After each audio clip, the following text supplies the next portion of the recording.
দর্শক, আমি আপনি যখন এই কনকনে শীতের ভিতর এখনও ল্যাপ মুড়ি দিয়ে ঘুমাই, তখন কিন্তু খেটে খাওয়া জেলে কৃষক তারা কিন্তু তাদের কর্মস্থানে বা কর্মতে লিপ্ত। তার প্রমাণ এই ভিডিওটা দেখেন। এখনও কিন্তু আধার ঘনিয়ে আছে, ফজরের নামাজ মাত্র শেষ হলো।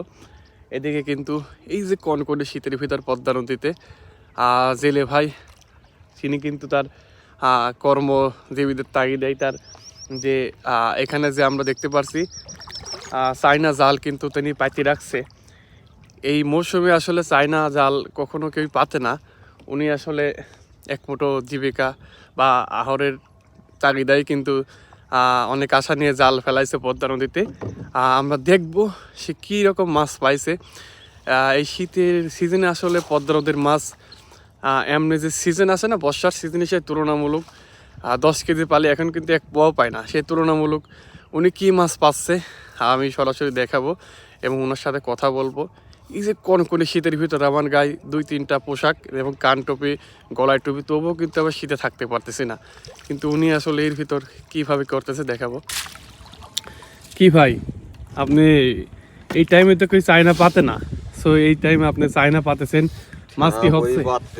ঠিয়া পরি পাতেছেন না আসলেই। যার যেটা কর্মসাথী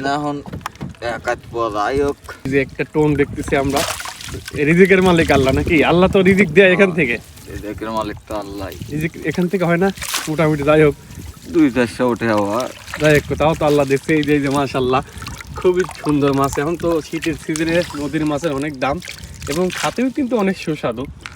আমরা দেখতেছি এই যে মাশাআল্লাহ কয়েকটা পড়ছে। এটা কি মাছ বেশি? এই লায়াক না, লায়াক। এই যে আমরা ডিশের ভিতর দেখতেছি, মাশাআল্লাহ।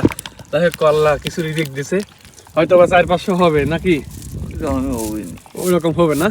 যাই হোক তিনি কিন্তু আমরা যদি একটু পিছনে দেখাই, এই যে দেখেন এখানে যে একটা পদ্মা নদীর শুকায় যে একটা পয়েন্ট বের হয়েছে, ওখানে কিন্তু উনি দুইটা বেরক দিছে। এখানে বাদালের মতো একটা সিস্টেম করছে। চায়না যে জাল আছে, চায়না জাল দিয়ে কিন্তু উনি একটা বেরক দিছে। ওই সাইডে একটা, এই সাইডে একটা, দেখতেছেন দুইটা বেরক দিয়ে কিন্তু তিনি মাছ শিকার করতেছেন। এই টাইমে আসলে পদ্মা নদীতে সারা নদী খুঁজলেও আপনি একটা চায়না পাইবেন না, কিন্তু উনি এখানে একটা বাদাল দিছে। সেই বাদালেতে তার জীবিকা ইনশাল্লাহ হয়ে গেছে। প্রায় দেখতেছি আমরা পদ্মা নদীর টাটকা মাছ, একবারে তরতাজা, খুবই সুন্দর মাছ পেয়েছে। সকালে মোল্লার আজান অর্থাৎ ফজরের নামাজের পরপরে কিন্তু সে তার কার্যক্রম শুরু করে দিয়েছে। ছোট্ট একটি নৌকার পর বসে কিন্তু সে মাছ ধরা শুরু করছে আমরা দেখতেছি।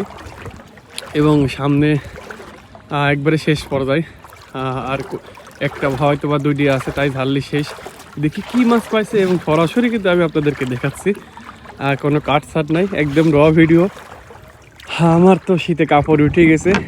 তো এই শীতে ভাই আসলে এই নদীর ভিতরে, আপনি কি এখানে ছিলেন না বাড়ি থেকে আইছেন? বাড়িতে ছিলেন না? রাত্রি একটু থাকা লাগে না?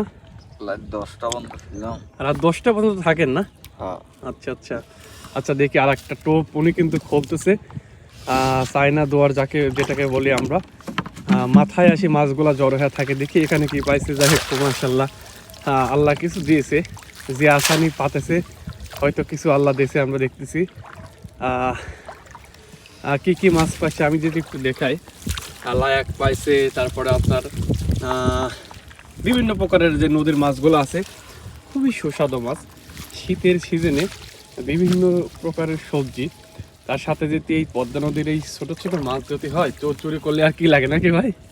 হ্যাঁ, খুবই মজাদার একটা খাবার খাওয়া যায়। আচ্ছা দেখি আমরা এই যে মাশাআল্লাহ আল্লাহ তো কিছু দিয়েছে নাকি? যে আশা পাতেছিলেন সেই হিসাবে তো কিছু পাইছেন নাকি? এই দেখেন রিজিকের মালিক আল্লাহ। একেবারে বেশি পানি না, অল্প পানি। আমি কিন্তু দাঁড়িয়ে ভিডিও করতেছি, হাঁটু পানি। যে আশা নিয়ে পাতেছে আল্লাহ পাক, সেই আশা তার কিছু হলেও দেছে। এই যে দেখতেছেন আপনার তার প্রমাণ।